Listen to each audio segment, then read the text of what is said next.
Pada kesempatan kali ini, saya akan menyampaikan mengenai penyajian gambar pandangan. Dalam penyajian gambar pandangan ini, sangat terkait dengan gambar pandangan depan, pandangan samping kanan, pandangan atas, pandangan bawah, dan seterusnya. Nah, jadi untuk penyajian gambar pandangan tersebut, itu memiliki ketentuan ya, yang tidak bisa kita buat atau kita buat dan atur ke kehendak kita sendiri ya, tapi harus mengikuti ketentuan yang sudah distandarkan.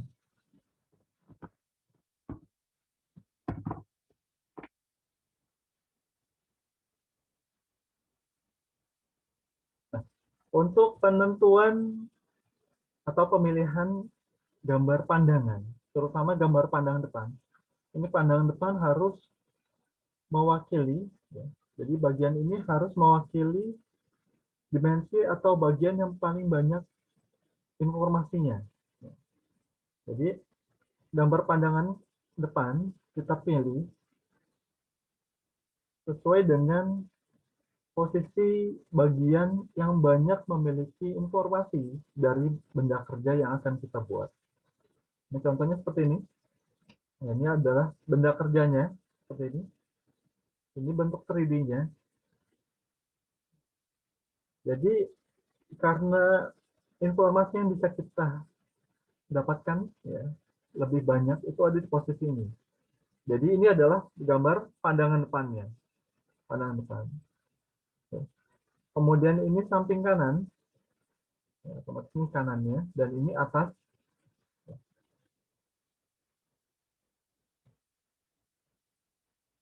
Sehingga bentuknya seperti ini, ya. Ini gambar pandangan depannya, hasilnya. Kemudian ini samping kanan seperti ini, dan pandangan atas. Untuk penyajian ketiga gambar pandangan ini, kita buat seperti ini. Jadi masih ingat ini susunannya?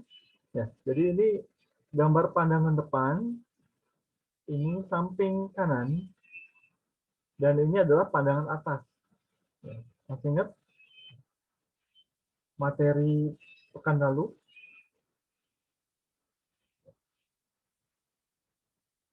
Jadi ini adalah gambar proyeksi Amerika, ya, susunan gambar pandangan pada proyeksi Amerika.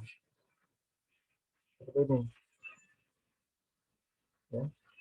Jadi ini pandangan depannya, ya. Kemudian ini pandangan atas, kemudian di sini berarti di sini ada lubang yang tidak terlihat pada gambar pandangan.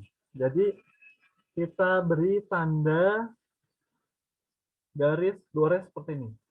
Jadi garis gores ini menunjukkan bahwa pada sisi ini ada bagian yang tidak terlihat pada pandangan. Begitu juga pada gambar pandangan samping kanan. Samping kanan. Ini garis tumbuh.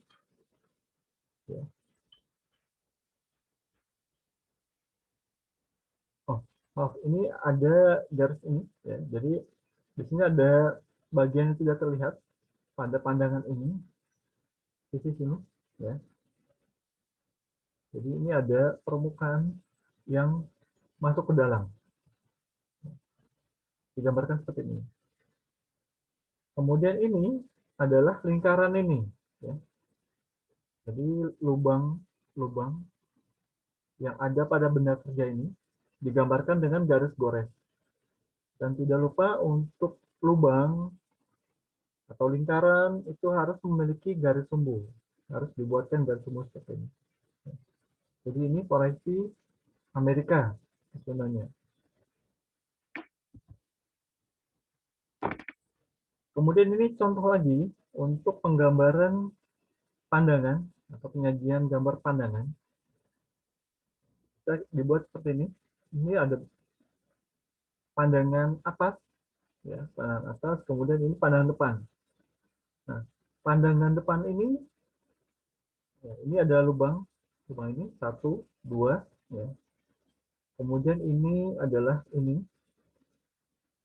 Dan sisi yang ini, yang terlihat di sini adalah ini. Jadi ini pandangan depan, kemudian ini pandangan atas. Kemudian untuk benda kerja yang silinder, ya bisa kita buat seperti ini. Ya. Ini pandangan depannya seperti ini.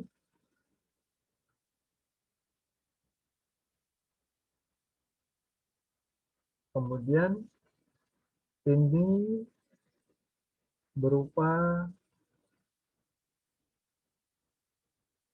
pipa ya, atau ada lubang di sini. Ya, di dalamnya ini ada lubang yang masuk hingga tembus. Ya, sehingga untuk penggambarannya, ini kita pandangan samping kanannya, ya, samping kanan seperti ini.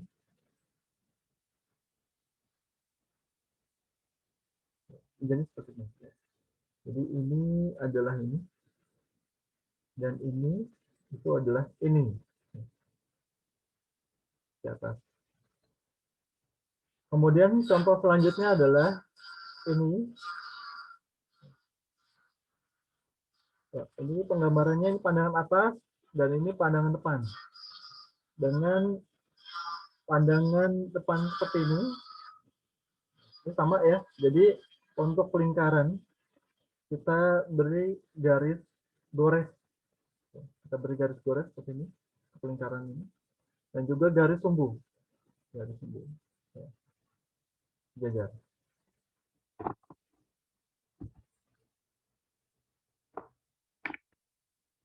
Kemudian untuk gambar benda kerja yang silindris, ya, yang silindris atau untuk pemberian dimensinya. Jadi bisa kita buat seperti ini gambar pandangan. Ya, gambar pandangan seperti ini. Kemudian untuk mewakili bentuknya yang berupa diameter, ya, atau silindris, ya, itu bisa kita berikan tanda diameter seperti ini. Ya, ini menunjukkan bahwa bagian ini silindris, ya, silinder bentuknya atau bulat. Ya. Kemudian ini pun sama, diberikan tanda diameter seperti ini.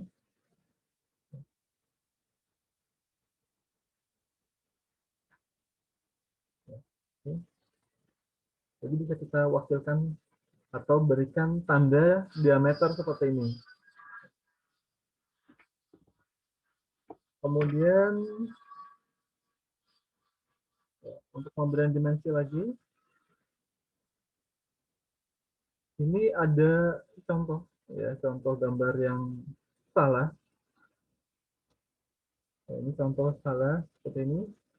Jadi untuk pemberian garis dimensi itu tidak diperkenankan atau tidak tidak disarankan, ya, tidak disarankan untuk membuat gambar atau garis dimensi di dalam benda kerjanya, ya, di dalam gambar benda kerjanya seperti ini. Nah, ini salah. Jadi jika kertas yang digunakan atau area gambar masih luas, kita usahakan posisinya ada di luar. Ya. Jadi ini salah seperti ini dalam. Kemudian juga ini terlalu jauh. Ya. Jadi ini terlalu jauh untuk garis bantu untuk dimensinya. Ya, ini terlalu jauh. Berat seperti ini. Ini juga kurang tepat. Ya. Jadi salah untuk pembuatan dimensinya. Ini. Jadi untuk dimensi ini harus mengacu pada satu garis. Baiknya mengacu pada satu garis. Contohnya seperti ini. Ya, untuk yang ini seperti ini. Ini yang benar seperti ini. Ya, ini diameter menunjukkan bahwa pada bagian ini merupakan silindris atau bulat. Ya, meskipun sama diameter. Nah, kemudian ini untuk masing-masing dimensinya, ya, mengacu pada satu bidang ya, atau satu garis utama untuk dimensinya.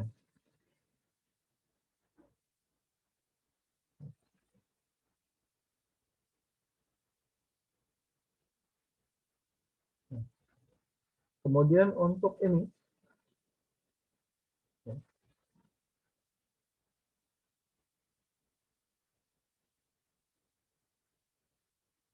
ya. Jadi ini karena terlalu jauh, ya, bisa dibuat di sampingnya. Ya. Jadi di sisi kirinya bisa kita buat seperti ini, ya, seperti ini. Sehingga untuk garis bantu dimensinya, ya, menunjuk dari bagian ini tidak terlalu jauh seperti ini. Ya, ini terlalu jauh. Ya. Jadi kita bisa buat di sebelah kanannya, sebelah kiri, maaf, sebelah kiri. Ini. Ya. Dan ini pula juga sama, terlalu jauh. Kemudian jika kita letakkan di sini pun akan memotong dari garis benda kerja utama, sehingga kita bisa letakkan di dalam seperti ini. Ini masih diperbolehkan ya. Yang terpenting tidak semua dimensi kita letakkan pada dalam ya, di dalam gambar benda kerja utamanya.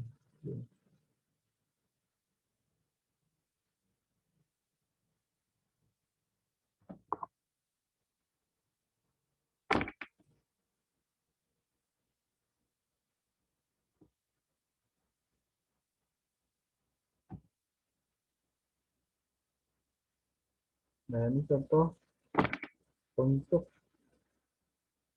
pemberian gambar atau penentuan gambar pandangan. Ya. Jadi gambar pandangan ini ya, harus mewakili bagian atau dimensi terbanyak yang bisa kita ketahui atau sumber informasi terbanyak yang bisa kita dapatkan.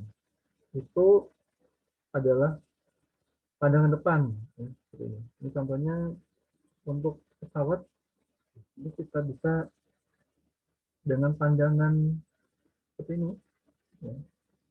Ini semua dimensinya atau mayoritas dimensi dan bentuk dari pesawat ini bisa kita lihat. Ya. Jadi mulai dari ujung depan pesawat hingga belakang, ya, semuanya bisa terlihat. Kemudian ini pandangan atasnya, dan ini pandangan samping kiri nih. Ya, gitu. Jadi ini pandangan samping kiri.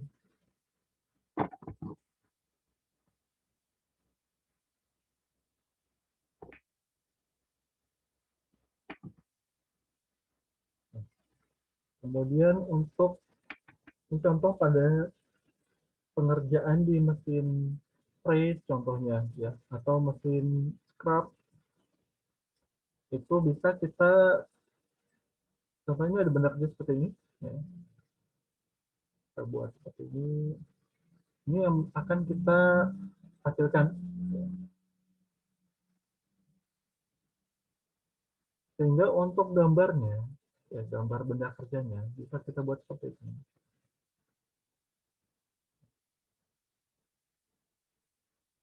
Kemudian ini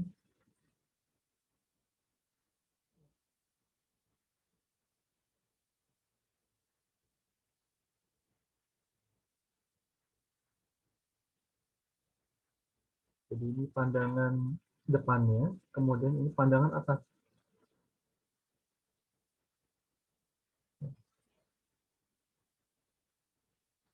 Jadi bisa kita buat seperti ini ya, untuk jadi pandangan atas dan pandangan samping ya. Jadi bisa terwakilkan semuanya. Jadi untuk pembuatan gambar pandangan atau susunannya itu harus mewakili semua dimensi yang ada.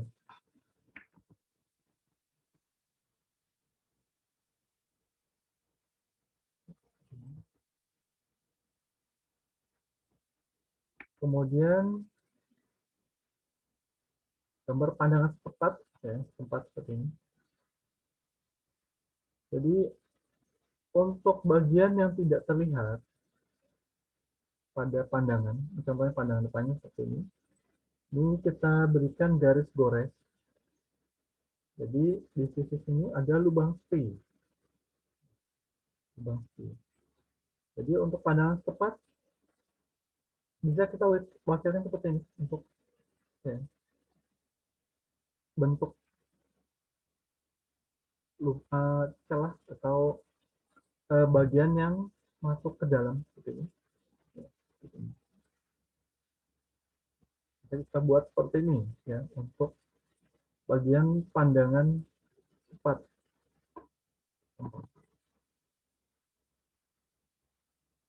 Kemudian ini benarnya seperti ini. Kita buat ini ya, untuk gambar pandangan. Nah, kalau kita buat gambar pandangan seperti ini hanya 2 gambar pandangan.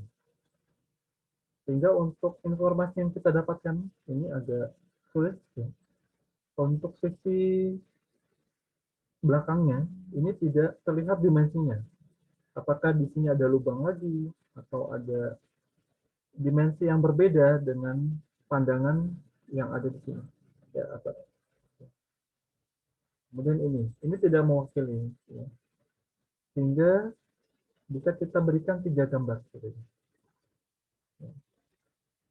Gambar pandangan depan, kemudian ini samping kiri, ini samping kanan. Sehingga dengan susunan gambar seperti ini bisa mewakili semua dimensi yang ada. Sehingga benda kerja ini dapat dibuat dengan dimensi yang lengkap pastinya.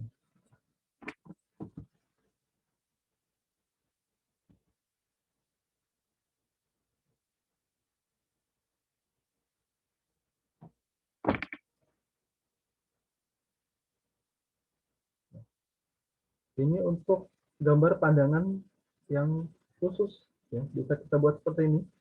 Jadi karena pada sisi ini ada bagian yang berbeda atau tidak tampak, bisa kita berikan anak panah seperti ini. Ya, bisa seperti ini. Kemudian ini adalah gambar pandangannya, hasilnya seperti ini.